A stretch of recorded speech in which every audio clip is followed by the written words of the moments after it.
The Color of an Awkward Conversation by Chimamanda Ngozi Adichie. This essay appeared June 8, 2008 in the Washington Post. I was annoyed the first time an African American man called me, quote, sister, end quote.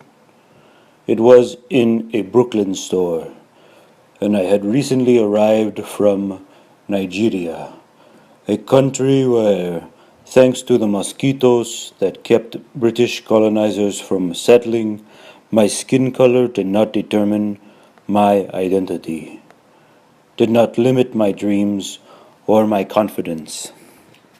And so, although I grew up reading books about the baffling places where black people were treated badly for being black, race remained an exotic abstraction.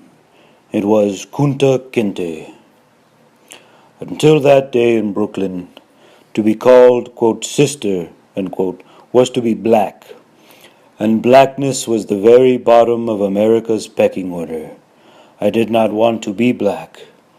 In college, I babysat for a Jewish family, and once I went to pick up first grader Stephen from his playdate's home. The lovely house had an American flag hanging from a colonnade. The mother of Stephen's playmate greeted me warmly. Stephen hugged me and went to look for his shoes. His playdate ran downstairs and stopped halfway. Quote, "She's black," he said to his mother, and stared silently at me before going back upstairs. I laughed, stupidly, perhaps to deflate the tension, but I was angry. I was angry that this child did not merely think that black was different, but had been taught that black was not a good thing. I was angry that his behavior left Stephen bewildered, and for a long time I half expected something similar to happen in other homes that displayed American flags. Quote, "That kid's mother is so ignorant," end quote, one friend said. Ignorant suggested that an affluent, educated American living in a Philadelphia suburb in 1999 did not realize that black people are human beings. "It was just a kid being a kid. It wasn't racist," another said. Racist suggested it was no big deal, since neither the child nor his mother had burned a cross in my yard.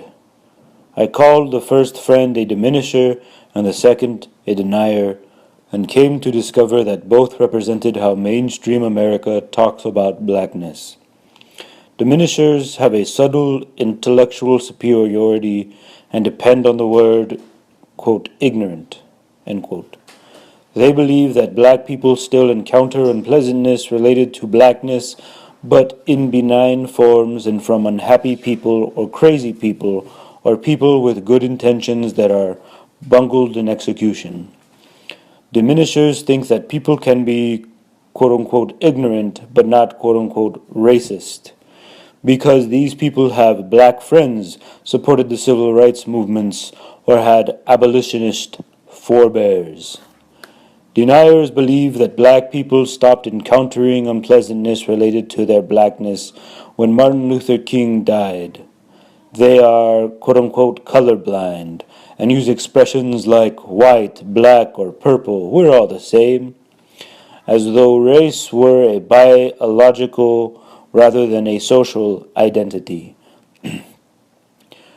Incidents that black people attribute to blackness are really about other factors, such as having too many children or driving too fast.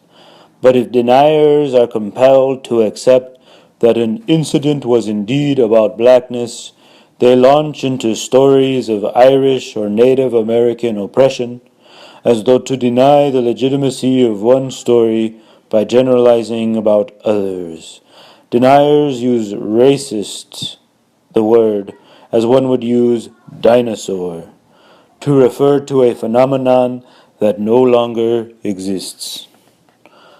Although the way that blackness manifests itself in America has changed since 1965. The way that it is talked about has not. I have a great and complicated affection for this country. America is like my distant uncle who does not always remember my name but occasionally gives me pocket money. And what I admire most is its ability to create enduring myths. The myth of blackness is this, quote, once upon a time, black towns were destroyed, black Americans were massacred and barred from voting, etc. All this happened because of racists. Today, these things no longer happen, and therefore, racists no longer exist. End quote. The word racist should be banned. It is like a sweater wrung completely out of shape. It has lost its usefulness. It makes honest debate impossible, whether about small realities such as little boys who won't say hello to black babysitters, or large realities such as who is more likely to get the death penalty. In place of the word racist, descriptive, albeit unwieldy, expressions might be used, such as incidents that negatively affect black people, which, although possibly complicated by class and other factors, would not have occurred if the affected people were not black. End quote. Perhaps qualifiers would be added. Quote, these incidents do not implicate all non-black people. End quote. There are many stories like mine of Africans discovering blackness in America, of people who are consequently amused, resentful, or puzzled by Americans being afraid of them, or assuming they play sports, or reacting to their intelligence with surprise. Still, what is most striking to me are the strange ways in which blackness is talked about. 10 years after first being called a sister, I think of Don Cheadle as a talented brother, but I have never stopped being aware of the relative privilege of having had those West African mosquitoes. Chimamanda Ngozi Adichie is a novelist and author of Half of a Yellow Sun. This essay by Adichie was written and published by the Washington Post Company in 2008.